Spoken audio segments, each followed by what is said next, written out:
Split squad action for the Cardinals today, but the big news was the injury to Jordan Walker. We've got the latest on Locked On Cardinals.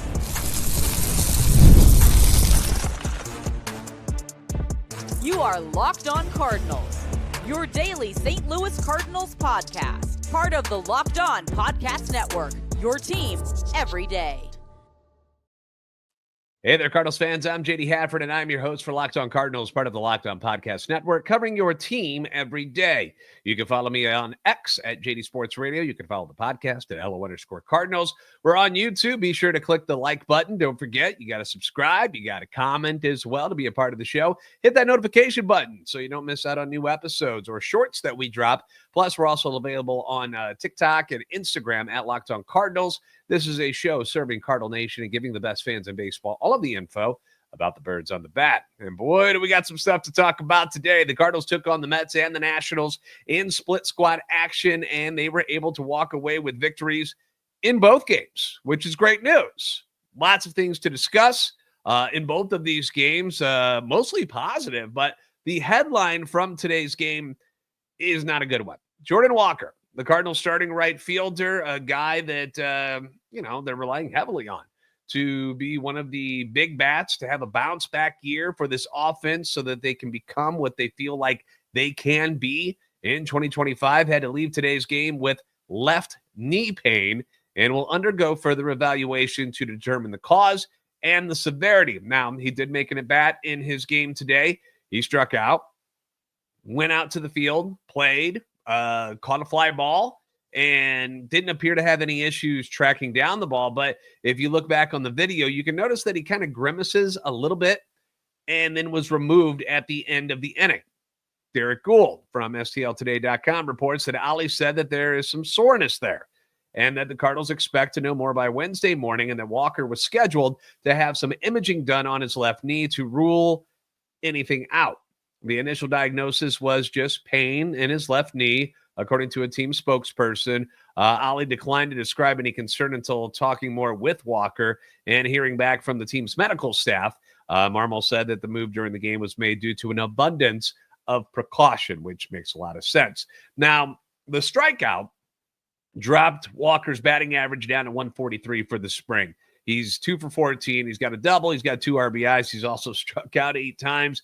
Hardly the start anyone was hoping for. And hopefully this isn't something, when I'm talking about this knee injury, that will keep him on the shelf for long. But at this point of spring, like you mentioned, an abundance of precaution. You aren't forcing any of these guys to take any chances with any sort of discomfort at this point. But we have to prepare ourselves for the worst things. And sure, this could be a long-term injury of some sort. To me, it doesn't appear to be, just looking at the way he reacted and stuff on the video. It didn't appear that it looked like there was something major that's going on there. But, any sort of tendonitis or any sort of things that are going on in there could put him down for a little while, right? So if something hinders the beginning of his season, and we're talking about the guy that was going to be the starting right fielder for the Cardinals, no matter how bad his spring was, this is his job. He's going to be the starting right fielder. But if he's injured, well, what happens then? Lucky for the Cardinals, they do have some depth in the outfield, which we've talked about a lot. My everydayers know this. They can help out with a situation like this. Now, right now, it appears that the starting outfield, when healthy, is going to be Brendan Donovan in left field, Lars Nootbaar in center field, and Jordan Walker in right. On your bench, or DHing, however they want to use these guys, you would have Michael Ciani, who started in center field for most of last season, Alec Burleson, who led the team in RBIs and was second in home runs behind Paul Goldschmidt, Victor Scott II. He's a guy, continued his torrid spring today with a bunt single and a double and a stolen base. You've got Matt Koperniak, who popped his first home run of the spring, plus utility man Michael Hellman, who can play both infield and outfield, but hasn't made much of a case to make the opening day roster this spring. He's 0 for 7 so far. So let's just look at the top 3 guys. Let's do a quick snapshot of what the top 3 guys who would benefit with Jordan Walker having to step aside for, hopefully what is a short amount of time. because of the inability to move Nolan Arenado this offseason, it's been Alec Burleson who's basically getting pinched the most, right? Of guys that probably deserves at bats considering what we saw from him last year. Had a strong second pro season last year. As I mentioned, led the team in RBIs, was second in home runs to Paul Goldschmidt. He did struggle against left-handers last year big time, and then he cooled off a big time in the second half of the season overall. But his bat-to-ball skills, very, very good. One of the best guys on the team with just putting the ball into play, which you like. The defense, though, it's limited at best. You know, he's got a very good arm, but, you know, the mobility is not his thing. You know, you don't really prefer him to be the guy that's roaming around in the outfield. Definitely not going to be a center fielder, obviously, but he's a corner guy. But DH and first base seem to be the best spots for him, not only this season, but in the future. You know, it doesn't seem like outfield's the best place to keep him. And if you can, you don't want him out there. This spring, he's been chilly at the plate, like a lot of hitters on the Cardinals, going 2 for 13. He's got 1 RBI, a couple of walks, just 1 strikeout.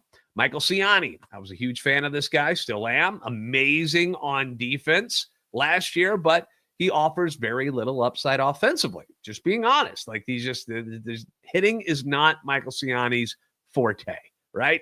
So far this spring, he's proving that. He's hitting a whopping 67. He's gone 1 for 15 with 2 walks and 5 strikeouts. Then we've got Victor Scott II, who clearly was not ready for the major leagues at the beginning of last season, was forced onto the opening day roster and to play. They knew he wasn't ready. They were like, well, let's just see. You know, maybe we catch lightning in a bottle. They didn't. He was overwhelmed by the pitching at the major league level. But the guy is making a massive statement so far this spring. As I mentioned earlier, 2 for 3 in today's game, pushing his average this spring to a team-leading 583. He's 7 for 12. He's got a dinger. He's got 3 RBIs. He's walked 3 times. He's only struck out twice. He's got 6 runs scored and 4 stolen bases. And we know the guy is solid defensively, perhaps not at Ciani's level yet, but probably closer to his level than people really give him credit for and think, because you haven't seen a whole lot of him yet at the major league level, but he did win a Gold Glove in the minor leagues, and he's got skills. Obviously, the speed is a big deal for him. Covers a lot of ground in center field. The Cardinals struggled on offense last year. We all know this. And if guys like Walker and Gorman don't get better, they're going to struggle again this year. These are things that we already know. It's why watching these two not have success early on in the spring is kind of disheartening, because you were hoping they would come out and look a little bit better than this, because this is a lot like what we saw last year, and you were hoping they would come out and do better. Victor Scott is the one guy that can give you an added spark of offense with his speed, and yet still can give you excellent defense in center field. That is Victor Scott II. The other two guys have their limitations. Ciani, good defensively, not much offense. Burleson, good offensively, specifically against right-handers. It's going to hurt you on the defensive side of things and doesn't hit well against lefties. So Victor Scott clearly appears to be the one guy who would benefit the most as far as playing time goes if Jordan Walker is unavailable. Is he ready for the major leagues this time around? It's a pretty good year to find that out. You know, this isn't a win now scenario with the Cardinals where it's like, oh, you know, World Series aspirations from the get-go. If things fall the right way, maybe that happens later on. Obviously, that's being a little too optimistic. But if Walker misses time, you can keep Donnie in left. You can put Victor in center field. You can move Nootbaar over to right field, where he probably belongs in the first place. And Burleson can fill in at those corner spots. He can DH against righties when needed. That does give you 3 lefties in the lineup in the outfield. So if you face a southpaw, that's probably going to be an issue, because the Cardinals they're already short on right-handed hitters in the outfield already. Losing Walker would add to that problem. It's what made guys like Tommy Edman and Dylan Carlson valuable, was, you know, how they were able to hit left-handers. You've still got Arenado and Wynn and Contreras and Herrera plus Luke and Baker. So it's not like, you know, the cupboard is completely bare of right-handed hitters on the roster, but it's still an issue because you don't have those guys in the outfield where you've got 3 spots that you got to fill. It's kind of a bummer that Thomas Ajayci can't play one of those corners. If you couldn't, make him a Donovan type of guy and have him play some outfield this year to help out with that. The only other right-handed hitting outfielder where they're genuinely just an outfielder for the most part is Michael Hellman, who's on the 40-man roster. That's it. Listed in the outfielders, it's Jordan Walker and it's Michael Hellman on your 40-man roster. You got 2 righties, you got 6 lefties, and now you got one who's got a bad wheel. So not great. Could this open the door for Koperniak to make the roster? Again, he's a left-handed hitter. So, is that something that you need, is another left-handed bat to be a part of this depth chart? So, again, this is all just speculation. This is me just spewing out thoughts that I'm thinking about, like, okay, where would they go from here? At this moment, we don't know the severity of the injury to Jordan Walker. Again, we're hoping that it's not something major. It's something maybe get him off his feet for a couple of days and a little bit of treatment, and maybe whatever this soreness stuff is that he's dealing with might go away, but maybe not.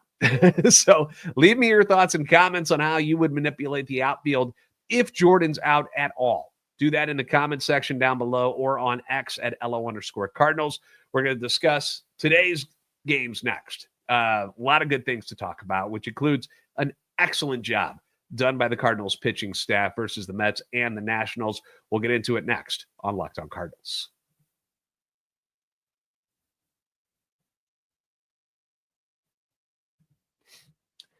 Thank you again for making Locked On Cardinals your first listen every day. You can leave your comments on YouTube as well as on X anytime you want.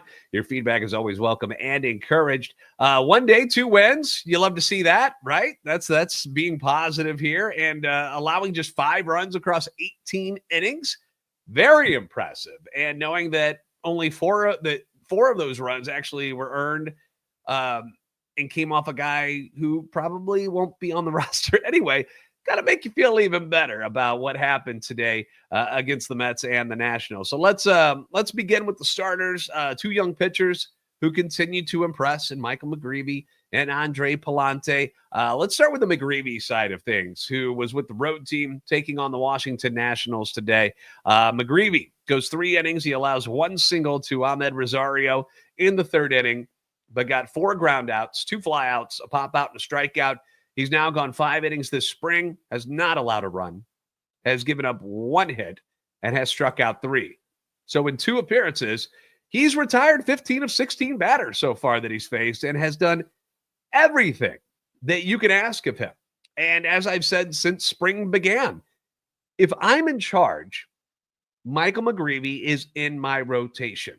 Let's see if he's what we think he can be. Former first-round pick. You saw something in him when you drafted him. It's starting to blossom at this point in his career. It was a struggle up until last year, and now things have clicked, and he's become really, really good in the time that we've seen him. Again, it's a short sample size, very small. From the 4 appearances last year during the regular season, you've got 2 appearances so far here in the spring. I understand that, but if it's a competition and you're deciding between him and Steven Matz right now, Michael McGreevy needs to be in the rotation and Matz needs to be in your bullpen until further notice. I don't want to jump around between games, so let's just kind of stick with the Nationals one here. I don't want things to get too confusing if you're listening. Following McGreevy's 3 innings, another young pitcher that the Cardinals are hoping will also continue to blossom further, and that is Matthew Liberatore. Libby shows up McGreevy a little bit in this one. He fires off 3 no-hit innings while striking out 3. He did have 1 blemish when he walked Ruiz on 4 straight pitches to start the 5th inning. But outside of that, he was brilliant once again. I don't know if you've been paying attention to what Matthew Liberatore has done this spring, but he's now gone a team-leading 7 innings this spring, has allowed 0 runs, 0 hits, had the 1 walk today, has 4 punch-outs, and has now retired 21 of 22 batters that he has faced this spring. And I've seen some people suggest that, hey, why not Matthew Liberatore in the starting rotation? And to that, I say the issue really is that right now you've got 6 guys ahead of him already. So it would take an unfortunate injury to somebody, for him to scooch up there or a trade of some sort. That's something because, you continue to see that maybe like, Eric Fetty might be somebody who gets moved. What if somebody comes calling for Miles Michaelis and he decides, that's fine. I'll take a trade. That no trade clause really stinks with Michaelis right now, doesn't it? Or Steven Matz. What if somebody wants to get their hands on Steven Matz?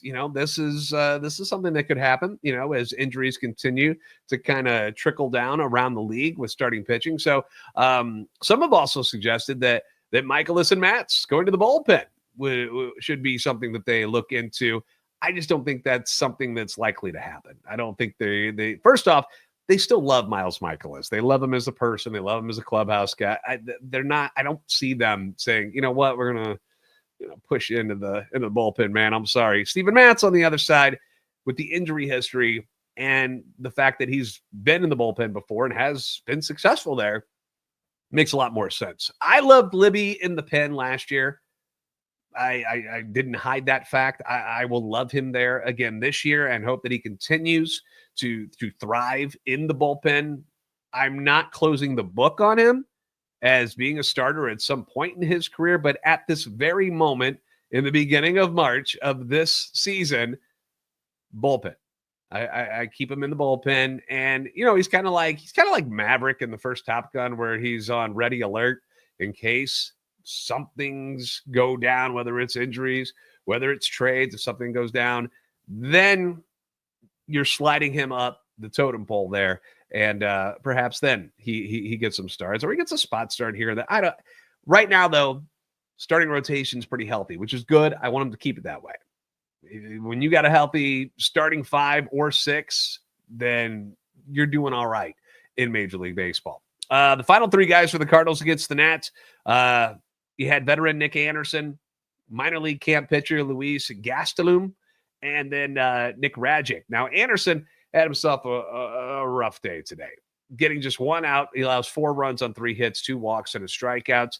The team took a flyer on him, had a couple of good seasons, a couple of years ago with the Tampa Bay Rays, has injuries that have set him back, and he doesn't look like the same guy by any means. So he's a guy that obviously keep an eye on him as being somebody who gets cut at some point, but so far hasn't done anything this spring to warrant keeping him around over any of the younger guys. Gastelum was actually very impressive. I love this for this kid coming in, put out the fire in that game that Anderson had lighted.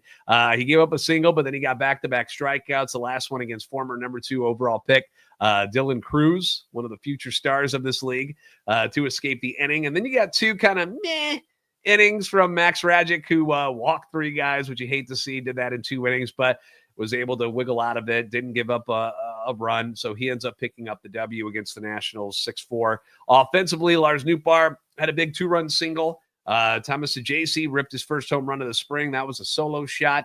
Nolan Gorman was 1 for 4, but he did not strike out. So that is progress. I know you're going to make fun of them, and you're going to make fun of me for saying, ooh, that's the good news about Nolan Gorman. Baby steps, man, to know that he didn't strike out today. That is a step in the right direction for Nolan Gorman. Lucan Baker and Pedro Pajes had hits. They also benefited from 5 walks today, did the Cardinals. The winning runs actually came in on an absolute nuke of a home run by minor league camp outfielder Yordan Pena. Now, I'll be honest, not very familiar with him. Looked him up. 20-year-old outfielder, was playing in the Florida Complex League last year for the Cardinals. Didn't show much power. I think he only had 2 home runs, if memory serves. Did not see the stat cast on this particular home run, but trust me if you missed it, it was an absolute nuke. It was a laser over the wall in left field, and no doubter, very impressive stuff.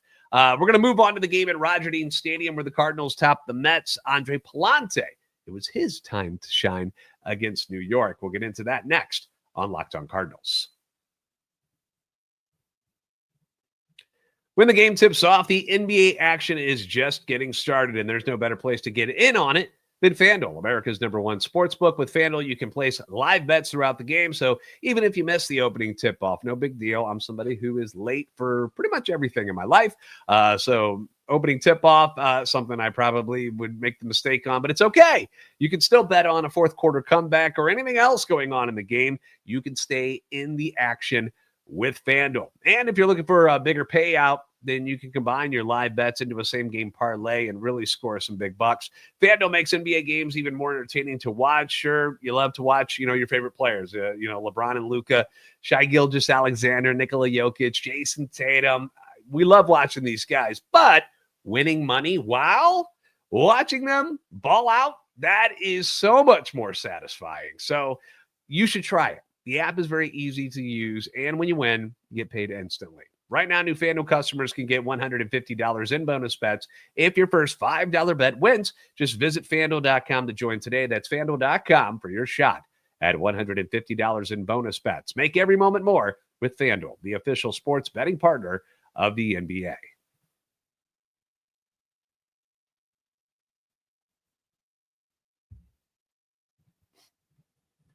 Thank you for making Locked On Cardinals your first listen today. For your second listen, find Locked On MLB. Baseball guru Sully brings you a daily blend of humor and baseball, keeping you updated on all the teams during spring training. You can find Locked On MLB on YouTube or wherever you listen to your podcast. So, one win against the Nationals, 6-4 victory.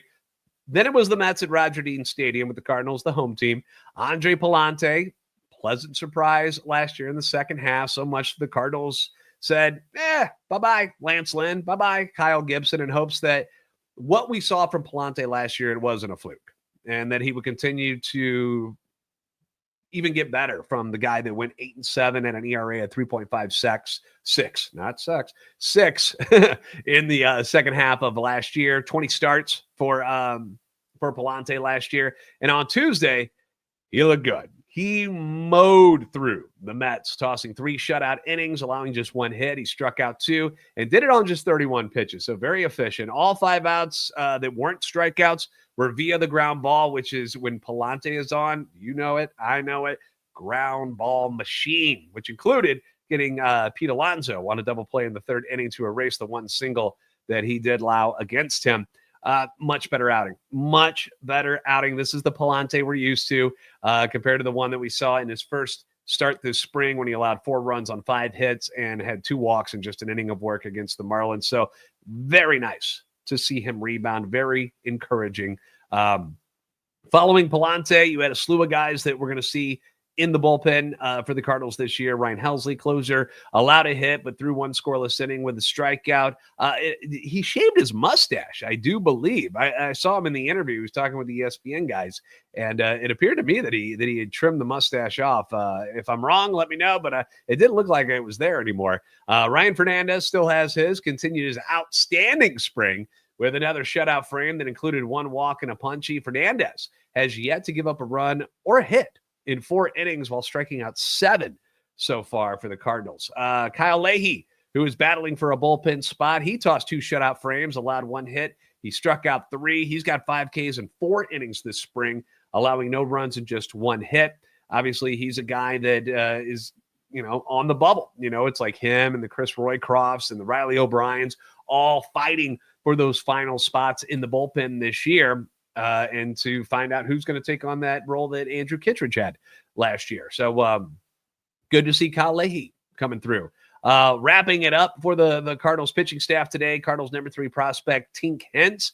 Tink, if you remember, had a really rough first outing this spring when he got shelled by the Yankees, got taken out. Then they brought him back in with that re-entry rule, and he was much better when he came in the second time against the Yankees.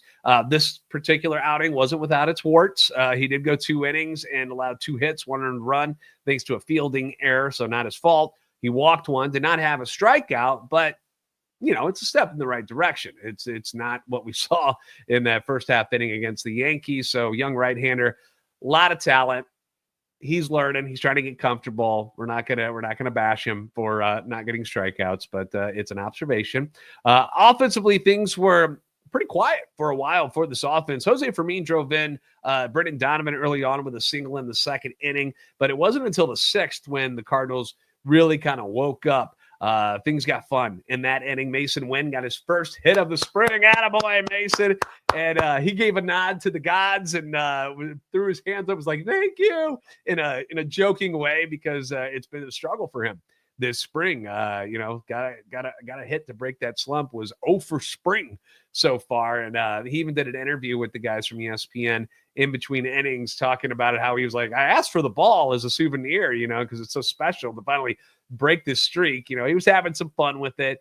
Said it had been a while since he had a slump like that, but it's gone. So hopefully good things for Mason. In that interview, we talked about, putting on weight to help with the grind of the season, so he's able to play even more, because the guys lose weight as the season goes on. So he added about 10 pounds this year to be in better shape for the grind of the season. He talked about working with Ozzie Smith. He talked about the ugly flip sunglasses from Nolan Arenado. So it's a good interview. So if you can find it, I encourage you to go check that out. So after his single, Victor Scott second, he hits his double second and third. Contreras hits one back to the mound. Fielder's choice. They get Mason Wynn kind of in between first and third, that's a bad running mistake, but you'd rather that happen in the spring than the regular season. Then after that play, though, Nolan Arenado rakes a 2-run rocket double off the wall in left field to make it 3-0. Nato up to 235 this spring. He's got 5 RBIs, 17 at-bats, but 2 doubles and a home run. And that was what was really missing last year. You didn't see the power. You weren't seeing the extra base hits from Nolan Arenado last year. So good to see him and his bat speed doing quite well so far. After the Jose Fermin double, Matt Koperniak made it 5-0 with a 2-run shot in the 7th inning. That was his first of the spring. That was a laser as well over the right field wall. Had to cut it through the wind, too, because it was very windy at Roger Dean today. So you love to see that. He's now hitting .313. He's tied with Wilson Contreras for the second most hits on the team. And then you had catching prospect Leonardo Bernal, who is ranked 7th in the organization by the new rankings from MLB Pipeline. He had an RBI single. Cards win that one 6-1. So it was a lot of good stuff today. It was a lot of good, a lot more than bad from both games. A lot of encouraging things on the pitching side of things when you see the guys that you expect to be on this roster on opening day and getting the bulk of innings throughout the season. To see all of them do pretty well, you love it. McGreevy, Pallante, Liberatore dominant today, so that was awesome. Offensively, Victor Scott scorching right now, continues to dominate the headlines of like, how is this guy not the starting center fielder? There's still a few weeks left of the spring, so we'll see how it plays out. But right now, it's a lot of fun to watch Victor Scott. We know how dynamic he can be.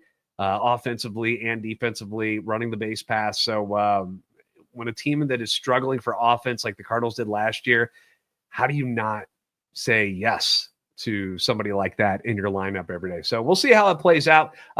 Gorman, the positive day with his second hit of the spring, no strikeouts. Again, baby steps, so that's good. Wynn is off the Schneid getting his first hit. The only real downer about anything today is the Jordan Walker injury, which when new information is available, obviously we'll let you know.